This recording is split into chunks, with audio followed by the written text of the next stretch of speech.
Three divers from the Jamaica Sub-Aqua Club set out on what seemed like an exciting exploration at God's Well sinkhole. With crystal clear waters and a cavernous depth, the sinkhole promised adventure like no other. But as they descended deeper into the mysterious underwater chambers, things quickly took a turn for the worse. Silt clouded their vision, confusion set in, and soon they found themselves in a life-or-death situation. What happened next would change everything. God's Well sinkhole, located in the Clarendon area of Jamaica near Milk River, is one of the country's most awe-inspiring natural wonders. Nestled in the rugged terrain of the Carpenter Mountains, north of Round Hill, God's Well has fascinated explorers for centuries. First described in detail by geologist James Sawkins in 1869, and later studied by Zanz in 1960, this remarkable sinkhole is thought to have formed through the collapse of a limestone roof over a vast underground cavern. The area surrounding God's Well is a dramatic karst landscape, characterized by large limestone blocks, cracks, and fissures, which bear witness to the geological forces that shape the region. The entrance to God's Well is an enormous oval-shaped opening, with its diameter ranging from 25 to 40 meters. As you approach the edge, you are met with the sight of nearly vertical walls, plunging approximately 25 meters down to a pool of crystal clear water. The water is a stunning light blue, a sight that captivates those lucky enough to witness it. Despite several attempts over the years, the true depth of the water has never been fully determined due to the steep, almost inaccessible sides of the sinkhole. Early explorers dropped stones into the well, measuring the time it took for them to hit the water, but the exact depth of the pool remains a mystery. What makes God's Well even more remarkable is the way it interacts with the underground water system. The water within the sinkhole is not stagnant. Instead, it flows underground, draining toward the west. This water eventually reappears as a spring at the head of the Alligator Hole River, part of an interconnected underground river system. This unique drainage pattern adds to the mystery and allure of God's Well, as the sinkhole serves as a gateway to the hidden world beneath the Earth's surface. The sinkhole's water levels fluctuate by about 0.7 meters between the wet and dry seasons, a relatively small but noticeable change. During the rainy season, the surrounding limestone terrain channels water into the sinkhole, causing the water level to rise slightly. In drier periods, the level drops, revealing more of the vertical limestone walls, which are covered in a thin layer of stalactitic tufa, a type of carbonate of lime that gives the walls a smooth, almost sculpted appearance. Reaching God's Well is an adventure in itself. After passing through the Milk River Bath Hotel area, explorers travel along a rugged track winding through dense forests. The journey offers glimpses of Jamaica's natural beauty, with the towering limestone formations and the dense vegetation creating a sense of mystery. After about a 10-minute walk along a narrow path, you arrive at the sinkhole, standing at the edge of an immense natural wonder that seems to appear out of nowhere. The sense of isolation and the surrounding natural beauty make God's Well a captivating location for explorers and geologists alike. On March 9, 1985, 3 divers from the Jamaica Sub-Aqua Club set out on an ambitious and dangerous exploration of God's Well sinkhole, a massive and mysterious sinkhole. The divers, Donna Ho-Lung, Sylvain Gutnicht, and Keith Campbell, were seasoned explorers, driven by their passion for underwater discovery. They had spent years honing their diving skills, preparing for challenging dives in some of the most dangerous and unpredictable environments. This dive, however, would prove to be one of the most perilous they had ever attempted. God's Well sinkhole was notorious for its depth and treacherous conditions. The sinkhole's near vertical walls dropped to over 160 feet below the surface, where dark waters concealed the unknown. The 3 divers were determined to explore the depths, including a lower chamber that had rarely been seen by human eyes. They knew the risks involved, but their thirst for adventure and their desire to push the limits of exploration were stronger than their fear. Before the dive, the team meticulously prepared. They discussed their dive plan in detail, checking and rechecking their equipment to ensure everything was in perfect working order. Their goal was to descend to the bottom of the sinkhole, reaching a depth of around 185 feet, and then explore a passageway leading into a deeper chamber.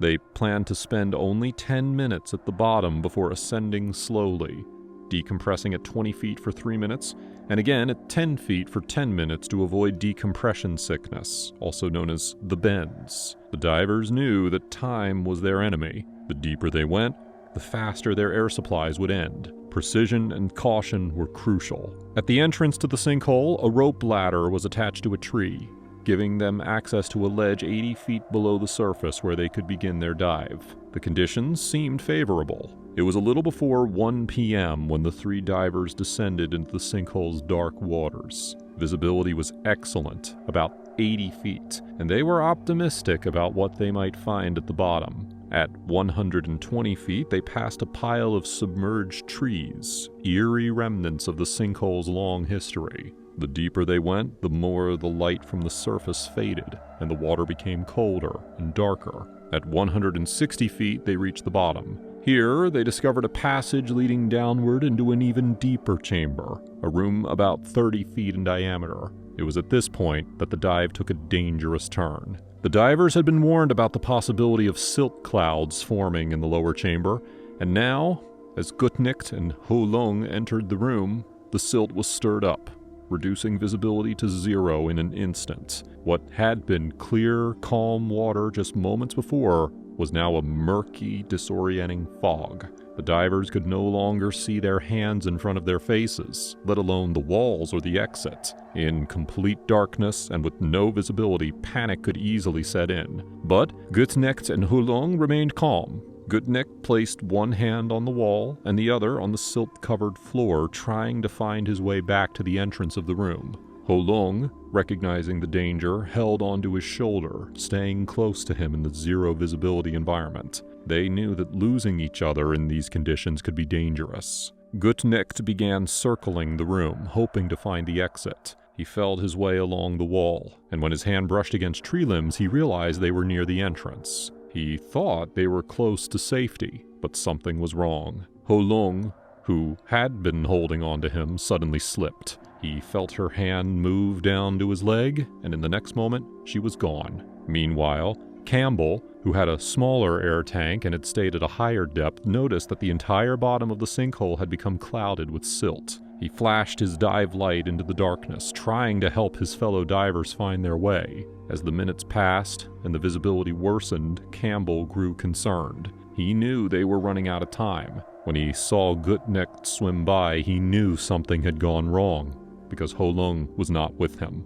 With his own air supply running low, Campbell decided to ascend to the surface, hoping the others would follow. Gutnicht, disoriented, and now running out of air, swam faster. His regulator was becoming harder to breathe through, a sign that his air was almost gone. In a desperate move, he inflated his buoyancy compensator, using the remaining air in his tank to propel himself toward the surface. As he shot upward, he saw a faint gray light, a sign that he was nearing the top. He broke through the surface of the water, gasping for air, but there was no sign of Hulong. When Gutnicht and Campbell came back to the surface, they knew that something bad had happened. Hulong had not followed them out of the hole. They were worried, but they could not do much to help without the proper equipment and expertise. Jamaica did not have a team for deep water rescues, and getting Hulong's body back would need special divers. In the next few days, emergency calls were made, and a rescue team from the National Speleological Society Cave Diving Section, NSSCDS, and the National Cave Rescue Commission, or NCRC, was brought in from Florida.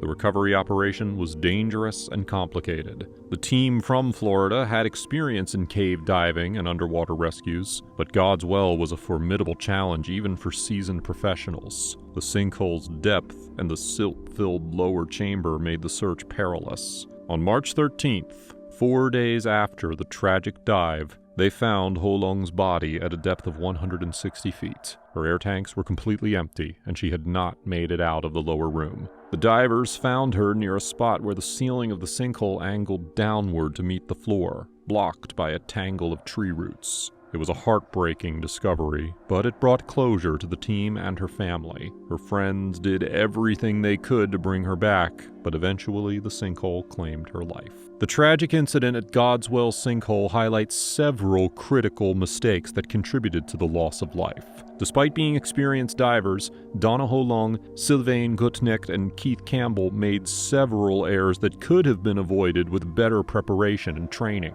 One of the main mistakes was their failure to stick to the original plan. When they encountered the clear lower chamber, they were tempted to explore further, which led them into a dangerous situation where the visibility quickly dropped due to the silt. If they had followed their dive plan and turned back sooner, the outcome might have been different. Another critical mistake was the absence of a guideline. In cave diving, a guideline is essential for finding the way back in zero visibility conditions. Without one, the divers became disoriented in the silted environment, and this contributed to Holong losing contact with Gutnecht. Moreover, they did not follow the 1/3 air supply rule, which is a standard safety measure in cave diving. This rule ensures that a diver has enough air to explore, return, and assist in emergencies. As they descended deeper, their air supplies were rapidly used up, putting them in a life-threatening situation. The depth of the dive also played a significant role in the tragedy. Recreational divers are advised not to go deeper than 100 feet without proper deep water training. However, the team ventured far beyond that, descending to 160 feet, which is far beyond the safe limit for divers without specialized training in deep diving. The lack of cave diving training was another serious issue. Cave diving requires specific skills and knowledge that the team did not have, and this likely contributed to the poor decision-making during the dive. Inadequate lighting was also a factor.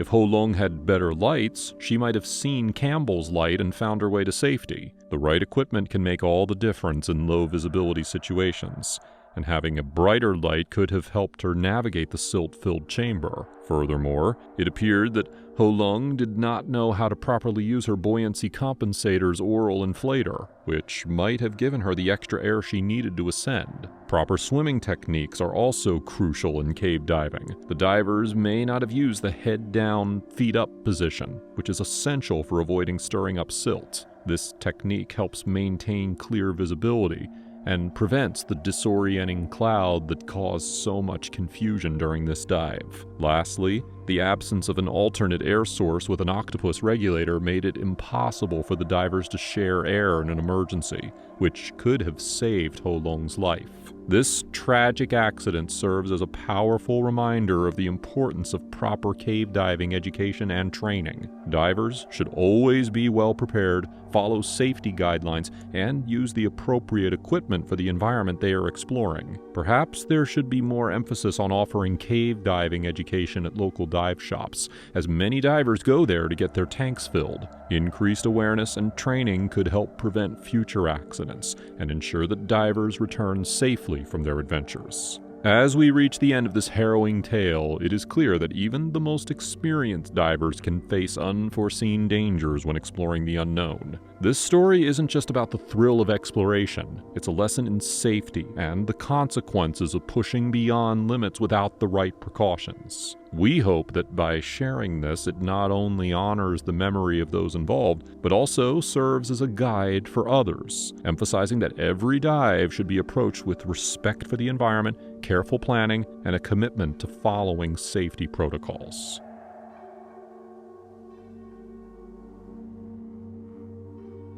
Few caves on Earth are more interesting than Devil's Den in Williston, Florida. Numerous photographers and videographers have described it as the most beautiful cave in the world. But it isn't just the natural scenery that makes this cave both mysterious and intriguing.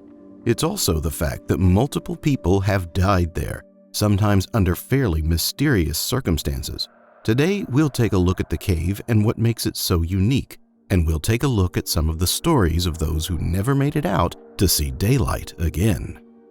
The best way to describe how mind-blowing this cave is to see it in person. And why it earned itself the name Devil's Den is to revisit the experience of the early settlers from the 1800s who first stumbled upon it. To find the cave back then, you had to have been traversing the grassy, tree-covered expanse of northern Florida, about 25 miles southeast of what is now the city of Gainesville.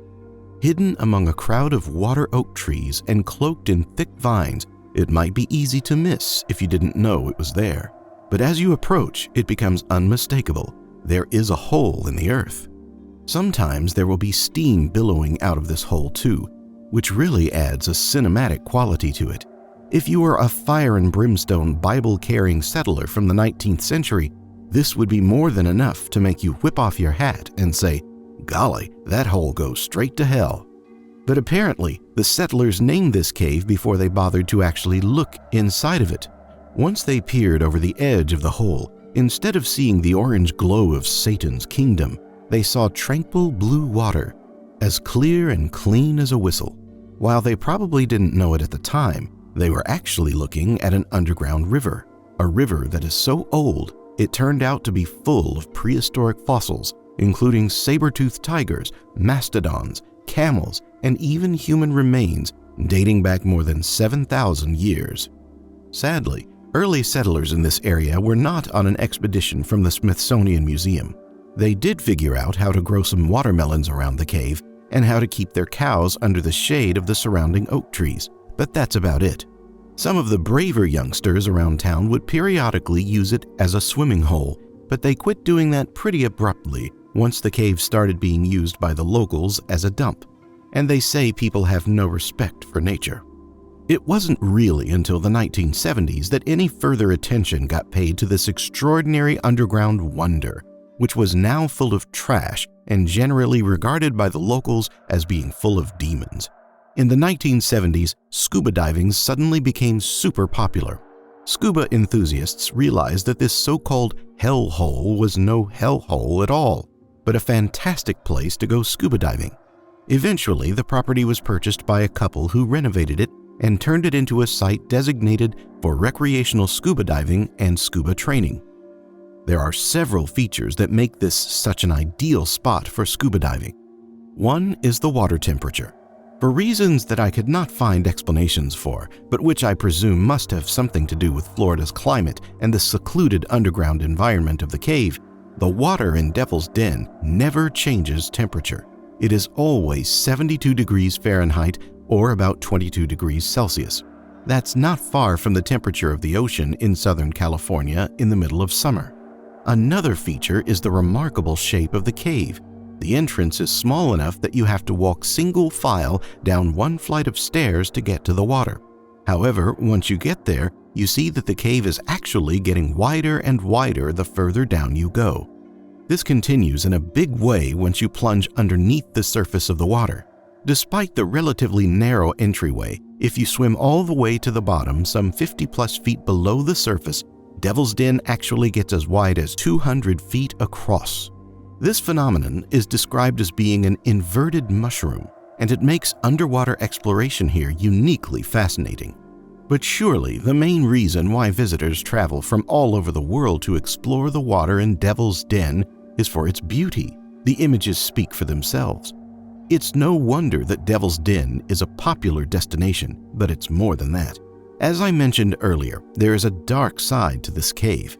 It didn't turn out to be a portal to hell in quite the way its early observers thought, but it has claimed multiple lives.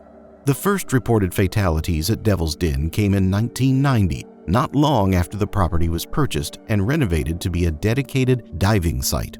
Only a few records exist today that describe the event, one of which was a newspaper article that was apparently never published. However, after some digging, I've been able to piece together a decent picture that is also pretty horrifying. We know that the event took place on Sunday, October 7th, 1990. We also know that it involved 3 scuba divers. Strangely, only their initials are given: CP, KK, and CM. Because of this, we unfortunately don't know much of anything about who they were outside of being scuba diving enthusiasts. We do, however, get a couple strong clues that CP must have been the most experienced diver and the leader of the group. CP had reportedly been to the site for a dive once before, just 2 weeks earlier. CP was also rescue certified. This isn't as reassuring as it might sound, though. According to newspapers at the time, CP was only rescue certified for open water. He wasn't certified for caves or for caverns.